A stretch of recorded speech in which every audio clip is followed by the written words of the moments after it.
Bonjour, nous sommes le 16 février, nous sommes un jeudi 2023 et une vidéo, la première dans une série qui sera consacrée à ce projet d'intelligence artificielle qui s'appelle Self-Aware Machines, qui est produit par la petite start-up qui s'appelle Pribor.io avec à la direction Manuel Guérin, à la présidence Paul Jorion, et à la programmation jusqu'ici, programmation très talentueuse, comme vous avez pu le voir, François Auxiètre. Explication de cette vidéo, qu'est-ce qu'on essaie de faire, qu'est-ce qu'on essaie de montrer dans cette vidéo, qu'est-ce qu'on annonce par la suite. Eh bien, vous avez dû le comprendre parce qu'on parle beaucoup en ce moment de ChatGPT, qui est un logiciel de conversation. Il y a des choses remarquables qui sont faites en ce moment en intelligence artificielle et tout le monde découvre assez rapidement les limites de ce qui a été fait. Les limites de ce qui a été fait, c'est l'approche probabiliste. Voilà. On vous donne un début de phrase et la machine a ingurgité un nombre considérable de choses qu'elle a trouvées sur l'internet et elle vous dit ce qui vient le plus probablement après. Voilà, on vous dit, si on vous dit est-ce que l'intelligence artificielle a un avenir, la ChatGPT regarde ce qu'on a dit en réponse à ça, regarde ce qui a été dit le plus probablement, le plus souvent, et enchaîne là-dessus.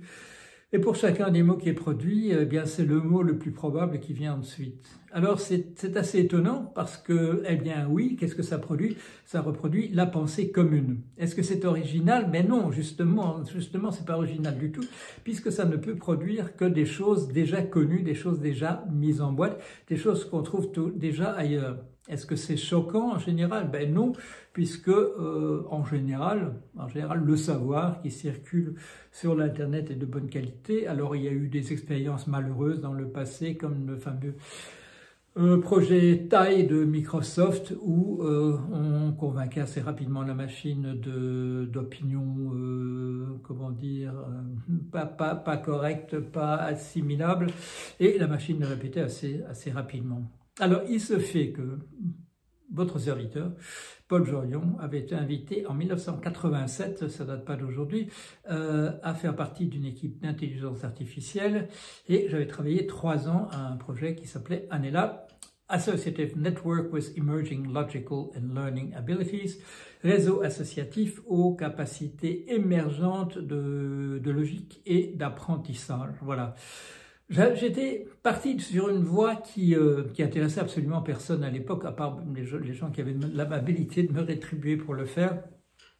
C'était de prendre exemple sur l'être humain. Qu'est-ce qu'on faisait en intelligence artificielle et qu'est-ce qu'on fait encore toujours en intelligence artificielle? On regarde ce que les mathématiques peuvent faire, on a les gens qui font de la programmation, les ingénieurs qui conçoivent ces produits en général, sont pas des psychanalystes, pas des psychothérapeutes. Ils ont une représentation tout à fait primitive, je dirais, de l'être humain.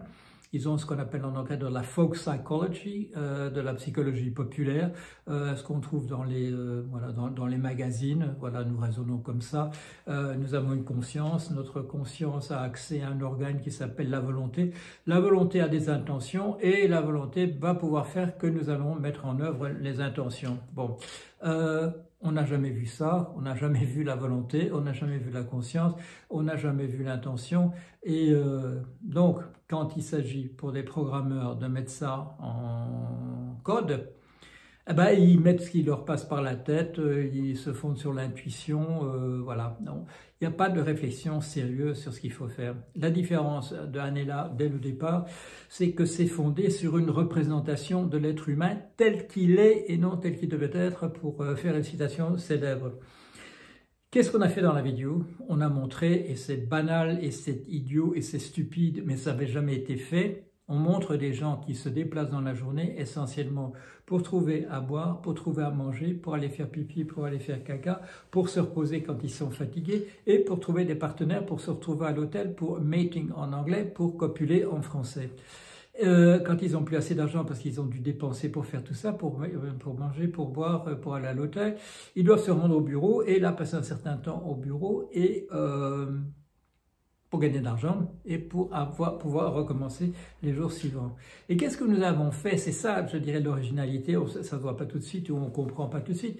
Tous les petits personnages qui se déplacent, on pourrait imaginer qu'on est le début d'un jeu et que les personnages, tant qu'on ne leur a rien dit de faire, se contentent de rester là.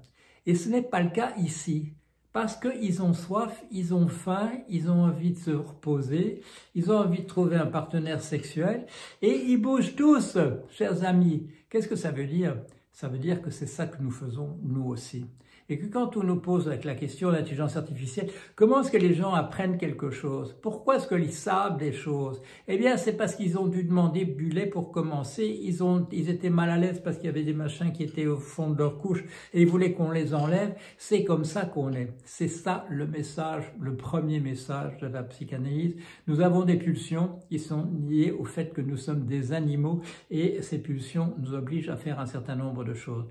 Tout ça pourrait être gratuit, bien entendu, mais pour donner un certain réalisme dès le départ, nous nous sommes dit qu'il fallait montrer que tout ça coûtait de boire, de manger, etc.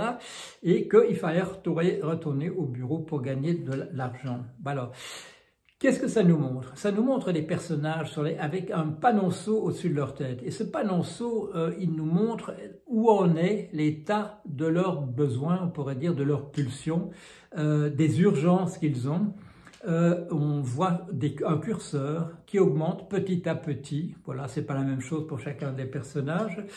Au bout d'un certain temps, on doit boire, on doit manger, on doit se reposer, on doit aller au bureau pour gagner de l'argent. C'est le point de départ. Et comme on le montre à la fin de la vidéo, ces personnages non seulement savent où ils en sont de leurs besoins, mais dans la représentation qu'on a montrée, ils peuvent aussi lire le panonceau qui se trouve au-dessus de la tête des autres et éventuellement se rendre compte qu'il y en a un autre comme eux qui a faim.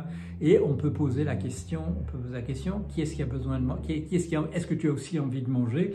Est-ce qu'on ira ensemble au restaurant? Alors, on n'en est pas là. On a commencé, voilà, dans cette vidéo qui fait quand même déjà, il ne faut pas aller trop loin, pas proposer des trucs de 20 minutes pour commencer aux gens. On a commencé par leur montrer des petits personnages dans une ville qui a été complètement inventée parce qu'on va en avoir besoin, parce que notre simulation va commencer par être avec des personnages comme celui-là. Jusqu'ici, ils ont simplement, on pourrait dire, une conscience intérieure de où ils en sont de leurs besoins. Et c'est ça ce qui fait qu'ils vont dans une direction ou dans une autre. Par exemple, au début, le personnage passe devant un restaurant et on voit que la ligne est rouge pour ce qu'il s'agit pour du besoin de manger, et le personnage va entrer au restaurant.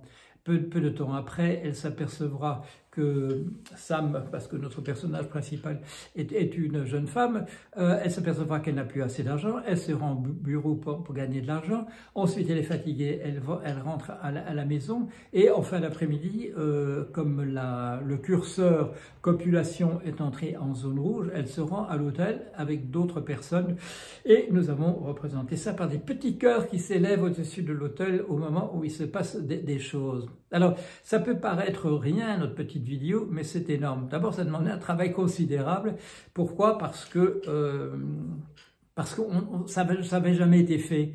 Il a fallu régler des problèmes de synchronisation, de vitesse probable, parce qu'on ne peut pas nous montrer, je dirais, 24 heures sur 24 dans des vidéos. Donc, on est obligé d'accélérer. On a dû faire pas mal de choses. On a voulu aussi représenter une ville qui soit, je dirais, assez plaisante aux yeux, parce que ça va être le cadre dans lequel nous allons continuer nos démonstrations. Alors, est-ce que ça donnera lieu à un jeu par ailleurs?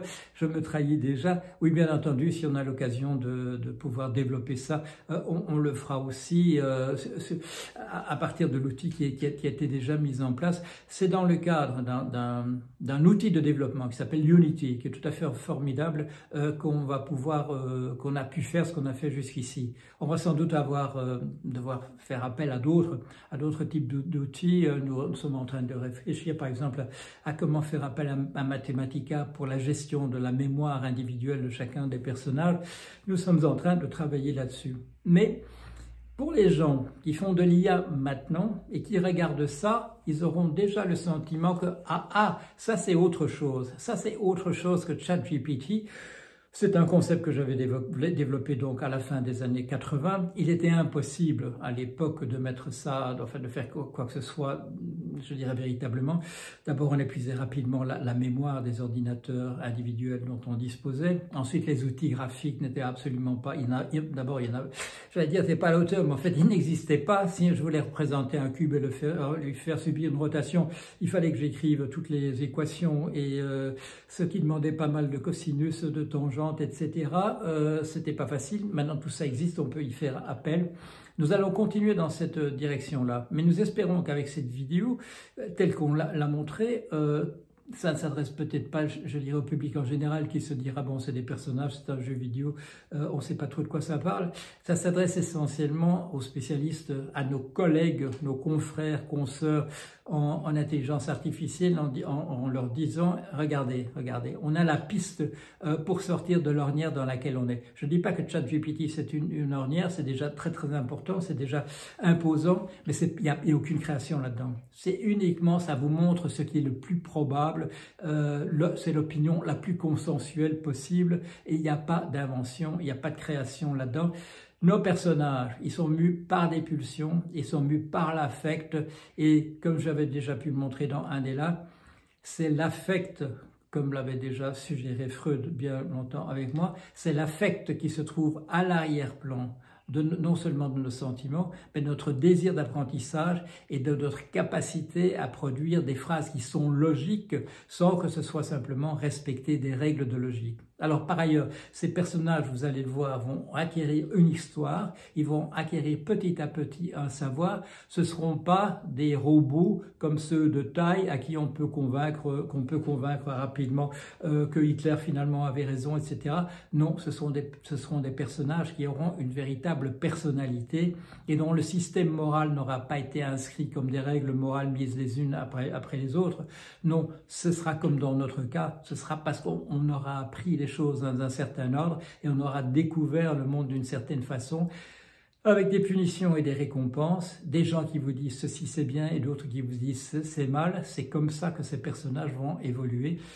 J'espère que nous vous avons mis en appétit et que vous suivrez avec intérêt les péripéties ultérieures de notre programme, de notre recherche à Pribor.io dans le domaine des self-aware machines, des machines conscientes d'elles-mêmes.